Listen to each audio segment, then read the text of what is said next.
우리가 많이 듣는 말이 마지막 때라는 그런 말입니다. 요즘 시대는 옳고 그름의 기준이 무너진 것 같아요. 무엇이 옳은지 그른지를 분별할 수 없는 그런 지경에 이른 것 같습니다. 지금 곳곳에는 전쟁의 소문이 있습니다. 기근과 환란이 있습니다. 어떤 학자가 말하는데 3차 대전이 일어나는 게 시간 문제다라고 말합니다. 어제 제가 세계는 지금 그걸 봤는데요. 독일에서 다시 군비 확충을 하기 시작했답니다. 그래서 유럽 내에서 가장 강력한 군사국가가 되겠다라고 선언을 했다고 합니다. 왜 그러냐면 러시아 때문에 언제 러시아가 쳐들어올지 모르기 때문에 이제 독일이 군사국가가 되겠다라고 선언을 했답니다. 2차 대전 이후로 히틀러 이후로 그걸 포기했는데 다시 그렇게 하겠다라는 거예요. 여러분 그렇게 되면 어떻게 되겠습니까? 전 세계에 있는 모든 나라들이 다 군사력을 강화를 하겠죠. 그러다가 어느 한순간 충돌이 되겠죠. 지금 중국이 대만을 침범을 하려고 하잖아요. 그게 내년이다 내후년이다라는 말도 있는데 그렇게 되면은 미군이 지금 거기에 참전을 할 것이다 안 할 것이다 말이 많은데요. 미군이 참전을 하게 되면 우리나라도 어쩌면 떠밀려서 같이 갈지도 모르는 그런 상황이 도래할 수도 있습니다. 정말 불안한 상황이 아닐 수 없습니다. 그렇다면 3차 대전이 일어나게 되겠죠. 여러분 또한 많은 신학자들은 제3성전이 곧 세워질 것이다 라고 이야기를 합니다. 1성전, 2성전이 무너졌고 이제 제3성전이 세워질 것이다 라고 그렇게 말을 하는데 이스라엘에서는 그 준비가 다 되어 있다고 합니다. 이제 때만 되면 한다고 그러는데 많은 분들은 그렇게 얘기를 합니다. 그 제3성전이 지어지기 시작하면 그때부터 환란이 시작되는 것이다 라고 그렇게 말을 할 정도로 굉장히 영적으로 볼 때는 지금이 어려운 시대를 우리가 살아가고 있는 것입니다. 여러분 과연 예수님께서는 언제 이 땅에 오실까요? 정확히 우리는 알 수가 없습니다. 하지만 시대의 흐름과 징조를 볼 때 그렇게 멀지만은 않았구나. 이걸 우리가 알게 되죠. 오늘 본문 23절 후반부는 이렇게 말씀합니다. 우리 주 예수 그리스도께서 강림하실 때에 흠없게 보존되기를 원하노라. 우리 주 예수 그리스도께서 강림하실 때 분명히 주님께서 이 땅에 강림하신다라고 말씀하고 있습니다. 제가 아는 어떤 목사님은 침례교 목사님이신데 예수님의 재림을 부인합니다. 부정해요. 예수님 재림 없다. 그렇게 말하시는 분이 있어요. 그렇게 되면은 예수님의 이 말씀이나 부르는 찬송들 있잖아요. 찬송들 그 재림에 대한 찬송 많이 있잖아요. 다 그게 헛된 게 되는 거예요. 그분은 그걸 믿더라고요. 재림은 없다라고 생각하고 있더라고요. 아무튼 좀 충격을 먹긴 먹었는데요. 여러분 분명 예수님께서는 다시 오신다라고 말씀하셨습니다. 제가 중3쯤에 교회 안 다닐 때죠. 휴가라는 책을 제가 읽게 되었습니다. 랩처. 그 당시에 제가 왜 그 책을 읽었는지 모르겠어요. 그 책이 있길래 그걸 제가 읽었습니다. 휴가라는 책 중3 때 읽었어요. 너무 무섭더라고요. 예수 믿는 사람은 들림받고 예수 믿지 않는 사람이 이 땅에 남아서 환란을 받는다는 그런 내용인데 보는데 너무 무섭더라고요. 교회도 안 다니는데 그런 책을 읽었을까 제가 모르겠어요. 교회 안 다니는데 제가 전도지를 읽고 전도 테이프를 듣고 휴거라는 책을 읽었다니까요. 하나님께서 아마 특별히 저에게 은혜를 주신 것 같아요. 그리고 그 책을 제가 지금도 기억하는 게 그 책에 휴거된 사람들이 천국에서 부르는 그 찬송을 그 책에 기록이 되어 있거든요. 그걸 제가 분명히 기억을 합니다. 어떤 찬송이냐면 구주 예수 의지함이 심히 기쁜 일일세 허락하심 받았으니 의심 아주 없도다. 예수 믿는 것은 받은 증거 많도다. 예수 귀한 예수 믿음 더욱 주소서. 이 찬양을 부르더라 라고 그 책에서 기록된 걸 제가 봤어요. 그때는 이게 찬송인지 뭔지 모르죠. 나중에 교회 다녀보니까 이게 찬송이더라고요. 어쨌거나 그게 그 당시 그 어린 나이에 확실하게 제 머리에 각인이 되었습니다. 예수 안 믿으면 죽는구나. 제가 저번에도 말씀드린 적 있잖아요. 초등학교 때는 친구 하나가 저희 그 시골 동네에 여우고개라는 곳이 있는데요. 그때만 하더라도 여우가 있었나 봐요. 네, 여우가 있었나 봐요. 제 친구의 누나가 그 여우고개를 넘어가면 지금도 그 고개가 있습니다. 여우가 따라오더라는 거예요. 그래서 복음성가를 불렀대요. 주님 가신 길 십자가의 길 외롭고도 즐거웠던 그 찬송을 불렀답니다. 그랬더니 따라오던 여우가 안 따라오더라는 거예요. 그리고 그 두려움이 마음에 사라지더라는 거예요. 그래서 제가 그걸 이제 그 초등학교 3학년 때죠. 그 얘기 딱 들으면서 그래? 아, 그 찬송 부르면 두려움이 사라져? 제가 그래가지고 그 친구한테 그걸 제가 가르쳐 달라고 했어요. 그 찬송가를. 근데 복음성가더라고. 그걸 제가 그래서 따라 불러서 지금도 제가 기억을 하고 있잖아요. 그건 요즘 사실 안 부르는 찬송이거든요. 근데 그걸 제가 지금도 기억을 하고 있습니다. 그 당시 그걸 배워서. 그게 은혜예요, 은혜. 지금 보니까 하나님께서 저를 예비하셨고 그렇게 자꾸 복음의 어떤 그런 예수님의 노출을 저를 시켜주신 것 같아요. 그러다가 고1 되면서 교회를 나오게 된 겁니다. 여러분, 예수님께서 오시는 때에 들림받는 사람은 그날이 구원의 날이 될 겁니다. 기쁨의 날이 될 거예요. 하지만 남겨진 사람들에게는 절망과 후회의 날이 될 겁니다. 저번에 영화를 한 편 보았는데 굉장히 유명한 배우가 나오는 그런 영화였습니다. 휴거에 대한 내용이었어요. 그런데 휴거된 이후에 남겨진 사람들에 대한 그런 내용이었습니다. 근데 보니까 남겨진 사람 가운데 목사님도 있더라고요. 목사님이 휴거될 만한 자격이 없었던 거예요. 여러분, 그런 일이 있어서는 안 되겠죠. 그런데 실제로 그런 일이 벌어질 수 있습니다. 여러분, 그렇다면 예수님께서 이 땅에 오실 때 그분 앞에 서기에 부끄럽지 않은 사람이 되기 위해서 우리는 어떻게 살아가야 하는 것일까? 23절, 바울은 정확하게 그 사람이 어떤 사람이어야 하는지를 말씀하고 있습니다. 온 영과 혼과 몸이 흠없이 보존된 사람이다라고 말씀하고 있어요. 영과 혼과 온 몸이 흠없이 보존된 사람, 즉 흠도 티도 없는 정결한 신부 같은 사람을 말합니다. 신부는 신랑을 맞이하기 전까지 정결한 모습을 유지해야 합니다. 성경은 우리가 정결한 신부다라고 말합니다. 우리의 신부는 신부다라고 말해요. 중요한 것은 영과 혼과 몸이 흠없이 보존되어 있어야 한다. 우리의 영과 혼과 육이 흠없이 보존되어 있어야 한다. 여러분, 우리가 살아가는 세상 너무나 타락했습니다. 우리는 온갖 것들에 매일 노출되어 살아갑니다. 인터넷, TV, 영화, 학교에서 배우는 인본주의적인 것들, 세상 문화, 심지어는 가까운 친구들에게서 받는 온갖 영향들, 많은 것들의 영향을 받고 살아갑니다. 그런데 그 모든 것들이 과연 나에게 좋은 영향만 주고 있는 것일까? 미안하지만 안타깝게도 대부분은 안 좋은 영향을 주고 있다는 거예요. 아무리 착했던 사람도 친구 잘못 만나면 악하게 변할 수 있습니다. 악하게 변할 수 있어요. 그리고 우리가 어떤 악한 매스미디어에 계속해서 노출되면 어느새 악한 것에 물들어 버리는 게 우리의 모습입니다. 여러분, 요즘처럼 인터넷에 부정적이고 비판적인 댓글이 많은 적이 없습니다. 인터넷 댓글을 보면 사람을 죽어라 공격합니다. 그런 내용도 아니고 좋은 내용인데 비난하고 비판하고 정죄하고 비꼬고, 옛날에 안 그랬거든요. 사람들이 안 그랬거든요. 순수했습니다. 요즘은 왜 그런지 모르겠어요. 마치 마귀가 씌운 것 같아요. 여러분, 온갖 부정적인 영향을 서로가 주고받고 있는 게 지금의 현실이에요. 여러분, 이런 부정과 악함과 거짓은 공중 권세 잡은 자에 의해 움직이고 있다라고 성경은 말씀하고 있습니다. 마귀의 목적은 어떻게 해서든지 사람들이 예수 믿지 못하게 하고 예수 믿는 사람이라도 무너지게 하고 넘어지게 하는 게 마귀의 목적이에요. 그래서 한 사람이라도 더 들림받지 못하게 만드는 겁니다. 그게 마귀의 목적이에요.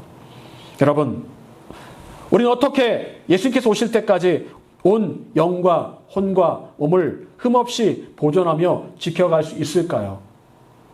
오늘 성경이 말씀하고자 하는 게 바로 그겁니다. 여러분, 깊이 한번 생각해 보시기 바랍니다. 첫 번째, 범사에 헤아려 좋은 것을 취할 줄 알아야 한다. 범사에 헤아려 좋은 것을 취할 줄 알아야 한다. 21절에 분명히 나옵니다. 범사에 헤아려 좋은 것을 취하고.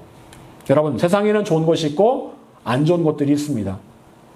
사실은 좋은 것보다는 악한 게 훨씬 많습니다. 그런데 우리의 영과 혼과 몸이 흠없이 보존되기 위해서는 먼저 해야 될 일은 범사를 헤아려 보는 것입니다. 그래서 범사를 헤아려서 좋은지 안 좋은지를 판단을 하라는 거예요. 여러분, 우리 주위의 모든 일, 범사에는 좋은 것과 안 좋은 것들이 다 섞여 있습니다. 얼마 전에 보니까 그 대한항공의 승무원들이 대한항공을 상대로 소송을 걸었답니다. 왜 건 줄 아십니까? 북극 항로를 가다 보니까 이 좀 빨리 가려면 북극 항로를 가면 빨리 간대요. 근데 길리 가다 보면 우주 방사선에 노출이 많이 된다는 거예요. 그래서 대한항공 출신 승무원들이 암이 많이 걸린답니다. 갑상선암, 백혈병 이게 많이 걸린대요. 그래서 소송을 걸었는데 소송에서 이겼답니다. 매일 거기를 다니면 방사선에 노출되고 그리고 결국에는 그 영향으로 암에 걸릴 수 있다는 겁니다. 여러분, 우리 주위에 노출된 수많은 것들이 우리에게 안 좋은 영향을 미치는 경우가 얼마나 많습니까? 우리가 먹는 음식만도 그렇습니다. 여러분이 사 먹는 그 음식들, 그 음식들에 순수하게 음식 재료와 뭐 설탕, 소금 정도만 들어갔을까요? 거기 보면은 뭐가 들어갔습니까? L글루타민산 나트륨, 또 방부제, 색소, 온갖 것들이 다 들어가 있습니다. 먹으면 안 좋은 것들이 다 들어가 있어요. 그런데 우리가 그걸 사서 먹는 겁니다.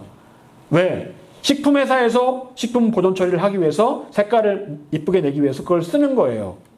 여러분, 우리가 먹을 수 있는 것들이 많이 있지만 그게 다 몸에 좋을까요?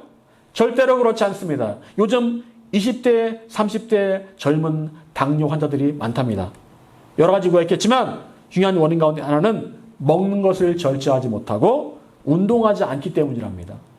젊은이들은 자기의 건강한 몸만 믿고 온갖 것들을 다 먹습니다. 고기를 잔뜩 먹고 달디단 음식을 잔뜩 먹고 기름진 음식을 먹고 야식을 먹고 그러면서 운동은 잘 하지 않고 그러면 몸은 균형을 잃어버리고 결국 무너지고 마는 거예요. 우리에게 아무 것이나 먹을 수 있는 자유가 있지만 그 모든 것이 몸에 좋은 것이 아닌 것처럼 우리 주변의 모든 일도 마찬가지입니다. 우리 주변의 모든 일 가운데 나의 영과 혼과 몸에 좋은 것이 있고 좋지 않은 것이 분명히 있습니다. 작년에 파멸한 영화가 개봉을 했죠. 그 영화를 본 사람들 마음은 보고 나서 마음이 어떻던가요? 절대 좋은 마음은 아니었을 겁니다. 저는 안 봤기 때문에 모르겠는데 어쩌면 영과 혼이 두려움에 사로잡혔을 수도 있습니다. 여러분, 그 영화를 보고 나서 잔상이 남고 기도하는 자꾸 방해가 된다면 그 영화는 봐서는 안 될 영화예요. 영적으로 절대로 좋은 영화가 아닙니다. 아무리 권사님 아들 크리스찬이 만들었다 할지라도 좋은 영화가 아니에요. 여러분, 유튜브를 보면 온갖 것들이 다 나옵니다. 그런데 그 많은 유튜브 내용들이 다 유익할 수 없습니다. 사실 유익한 것도 별로 없어요. 어떤 것들을 보면 머리에 잔상이 남아서 꿈에 나타나기도 합니다. 여러분, 어떤 폭력적이고 자극적인 영화를 우리가 의지적으로 볼 수 있습니다. 봐야지 하고 볼 수 있습니다. 영화표를 끊든지 OTT로 볼 수 있습니다. 하지만 그런 폭력적이고 자극적인 영화에 특히 민감한 사람이라면 그런 것들을 보았을 때 많은 영향을 받을 수밖에 없다라는 거예요. 예전에 자기 아버지, 어머니를 죽였던 박한상이라는 한 죄인, 죄수죠. 지금 사형당했는지 어쨌는지 모르겠지만 그 아버지, 어머니가 한의사였고 이 아들을 이금 유학을 보냈는데 아주 그냥 공부는 안 하고 그냥 놀만 다니고 도박하고 한 거예요. 아버지가 들어오라고 한 겁니다. 들어오는데 오는 길에 비행기 안에서 굉장히 잔인한 영화를 봤다는 거예요. 그러고 나서 와서 아버지, 어머니를 죽였어요. 이놈이.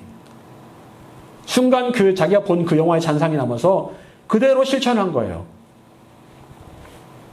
여러분, 우리 주위에 수많은 일들이 있습니다. 작은 일부터 큰 일까지.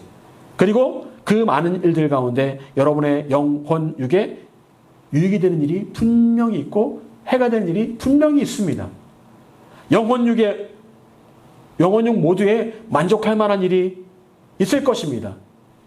우린 그 일을 선택을 해야 됩니다. 물론 가장 좋은 것은 우선은 영에 좋은 일입니다. 그러고 나서 그 다음에 육에 좋은 일이고요.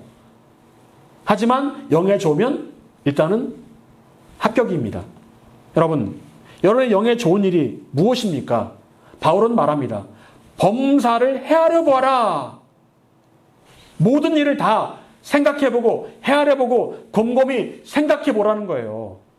과연 무엇이 좋은 일인가 좋지 않은 일인가 꼼꼼하게 따져보라는 겁니다. 그러면 답이 나와요. 그리고 그 좋은 일을 선택하라고 말씀하고 있습니다. 여러분, 생각하다 보면 분명히 마음에 꺼려지는 일이 있습니다. 이거는 아닌 것 같은데? 머리로는 이성적으로는 아무 문제가 없어요. 하지만 성령께서 기뻐하시지 않는 일이 있습니다. 마음에 거리낌이 있는 일이 있어요. 세미한 음성으로 말씀하십니다. 얘야, 그건 하지 않으면 좋겠는데? 그러면 그건 하지 않는 게 좋다라는 거예요. 이성적으로 볼 때는 문제가 없습니다. 제가 예전에 한번 말씀드린 적 있죠.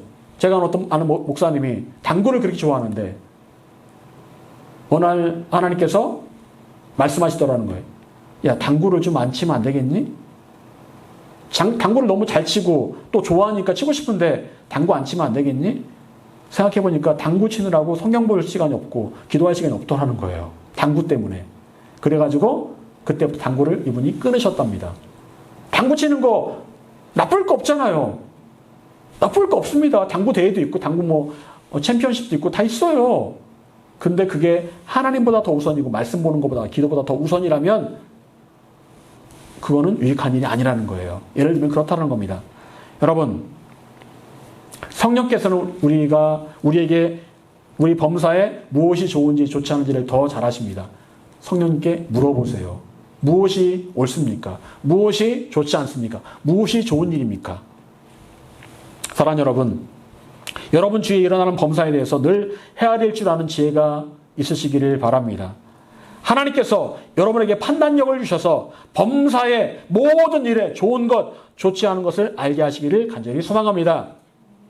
두 번째로, 악한 것은 모양이라도 버려야 합니다. 악한 것은 모양이라도 버려야 한다. 여러분, 아무리 범사에 좋은 것을 취한다 할지라도 완전히 깨끗해질 수는 없습니다. 이제는 나아가 악한 것에 대해서도 충분한 대비가 있어야 됩니다. 오늘 말씀은 우리의 영과 혼과 몸에 대해서 온전히 흠없게 보존되기 위해서 악한 것들에 대한 분명한 태도를 취하라고 말씀하고 있습니다. 여러분, 세상에 악한 것들이 얼마나 많습니까? 온갖 음란한 것들, 온갖 거짓, 속임수가 판치고 있습니다. 당장 인터넷만 열어도 음란한 광고가 얼마나 많은지 몰라요. 아주 작고 사소한 것들부터 심한 것들까지 다양하게 존재합니다. 어떤 사람들은 그런 음란한 것에 심취한 사람들도 있습니다. 여러분, 통계를 내봤는데요. 미국 크리스찬의 3분의 2 이상의 남자들이 30일에 한 번씩 포르노를 본답니다.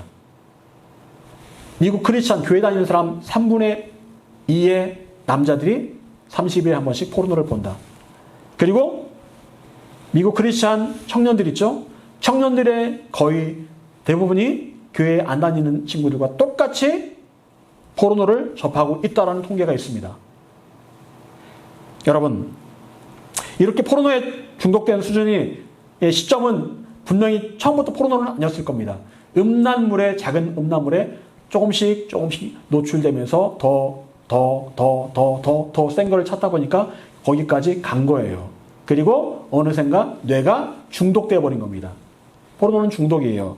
여러분, 또한 세상에는 정직하지 않게 돈을 벌어야 하는 직업들이 참 많이 있습니다. 어떻게 해서든지 물건을 팔기 위해서 거짓말하고 원가를 속여서 장사를 합니다. 장사하신 분들이 하는 거짓말 가운데 하나가 뭡니까? 미치는 장사야. 이거 하나도 안 남어. 하나도 안 남는데 어떻게 그걸 팔 수 있겠습니까? 사실은 거짓말이죠. 그럼 그래야만 성공할 수 있다고 생각을 합니다. 제가 아는 한 집사님은 1년간 보험회사를 다니다가 너무 힘들다고 그 보험회사를 그만두셨습니다. 보험 자체가 나쁜 건 아니에요.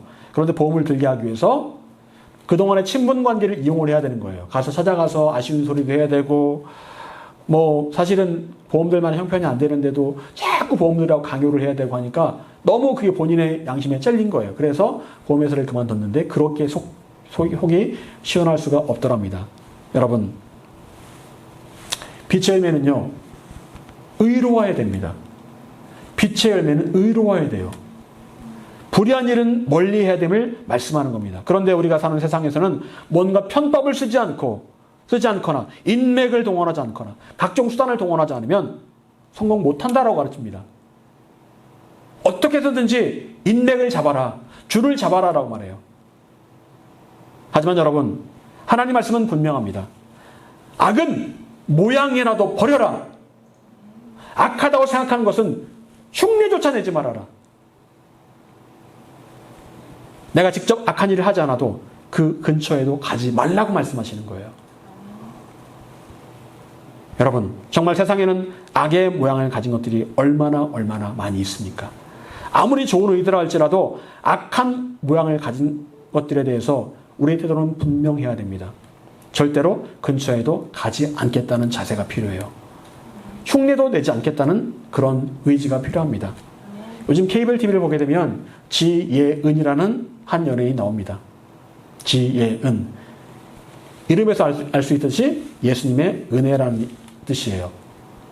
그런데 이 지예은이 모태신앙이고 어머니가 권사님이고 본인은 중등부 교사고 반주자랍니다. 반주를 잘해요. 보니까 피아노를 잘 치더라고요. 그런데 여러분 그 TVN이라는 그 케이블 TV의 한 프로에 나오고 있죠. 나오는데 나와서 얼마나 야한 농담을 하고 얼마나 쌍욕을 하는지 몰라요. 거침없이 말합니다. 정말 듣기 민망할 정도예요. 여러분 물론 연기죠. 그런데 스스로 그런 연기를 하면서 본인이 부끄러워서 교회를 옮겼대요. 애들이 볼까봐. 애들이 보면 선생님, 자기 가르친 중등부 아이들이 선생님 왜 선생님 그렇게 야한 농담하고 그러세요? 가서는 하나님 얘기하고 예수님 얘기하는데 정작 애들이 듣는 그거는 그런 게 아니잖아요. 그러니까 얘가 찔려가지고 교회를 옮겼대요.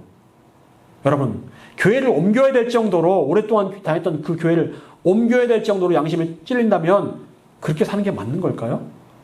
연예인이니까 어쩔 수 없이 돈 벌기 위해서 이렇게 하는 거야. 그게 맞는 걸까요? 오늘 말씀을 읽어간다면 악은 모양이라도 버리라고 했습니다. 차라리 그냥 평범하게 사는 게 낫죠. 뭘 그렇게 삽니까? 어차피 여러분 인생은 한 번이에요. 한 번 사는 인생, 남들보다 좋은 차 타고 좋은 집에 살고 그게 그렇게 중요할까요? 그게 그렇게 중요한 게 아닙니다. 하나님 앞에 내가 어떻게 서 있느냐, 그게 중요한 거죠. 오늘 예수님 오신다 할지라도 부끄럽지 않은 게 중요한 거죠. 흠 없이, 점 없이, 티도 없이 주 앞에 서는 게 중요한 거죠. 그런데 양심에 거리낌이 있어서 교회를 옮겨야 될 정도라면 이건 문제가 있는 겁니다. 여러분, 사람들 앞에서 나는 예수 믿는 사람이기 때문에 그걸 그렇게 할 수 없어라고 말하면 사람들이 뭐라고 말할까요? 너 참 잘났다. 참 융통성 없다. 참 고지식하다. 라고 말할 겁니다. 그래도 내가 예수 믿는 사람으로서 내가 빛을 발할 수 있다면, 정직할 수 있다면, 의로울 수 있다면 우리 그 길을 가야 됩니다. 여러분, 세상 모든 사람들이 나를 비웃어도 하나님이 아시면 된다고 생각하면 돼요. 세상 사는 건 한 번입니다. 여러분, 바울은 말합니다. 내가 하나님께 좋게 하랴, 사람에게 좋게 하랴. 나는 사람에게 좋게 하지 않을 거다. 하나님께 좋게 하는 사람 될 거다라고 그렇게 고백을 하고 있더라는 거예요. 여러분, 우리에게도 이런 결단과 고백이 필요합니다. 다니엘이 그랬습니다. 다니엘은 오직 하나님만 바라보며 살았습니다. 사람을 위해 살지 않았고 사람에게 충성하지 않았습니다. 하나님만 바라봤어요. 하나님 보시기에 부끄럽지 않은 길을 가려고 했습니다. 그랬더니 사람들이 다니엘을 모함해서 다니엘을 사자굴에 집어 던져버렸습니다. 그래도 다니엘은 끝까지 하나님을 버리지 않았어요. 그랬더니 하나님께서 다니엘을 사자굴에서 건져주시고 다니엘을 마침내 더 높은 곳에 세워주셨습니다. 그리고 다니엘을 모함했던 모든 사람들을 사자굴 속에 집어 던져 죽게 하셨어요. 여러분, 세상에는요, 정도라는 게 있습니다. 정도, 바른 길. 하나님께서 보실 때도 정도가 있습니다. 그 정도가 성경에 기록된 게 다 정도예요. 예수님께서는 십자가 달리는 것을 피하기 위해서 도망치지 않으셨습니다. 정도를 가셨어요. 십자가를 온전히 지셨습니다. 그리고 편법을 사용하지 않으시고 채찍에 맞으셔서 고난당하시고 심해뜸 당하시고 온갖 모욕과 수치를 다 당하셨습니다. 도사장에 끌려가는 양처럼 묵묵히 그 길을 가셨어요. 정도를 가셨습니다. 여러분, 어쩌면 여러분 주위에는 여러분에게 이렇게 욕할지 모르겠습니다. 적당히 신용만 해. 적당히 흉내만 내. 뭐라 안 할 테니까 적당히 흉내만 내. 하지만 성경의 가르침은 분명합니다. 그것이 악한 일이라면, 하나님께서 기뻐하신 일이 아니라면 그 모양 자체도 취하지 말고 과감하게 버려라. 여러분, 너무 어려운 말씀이죠. 세상 살아가는 게 너무 어렵습니다.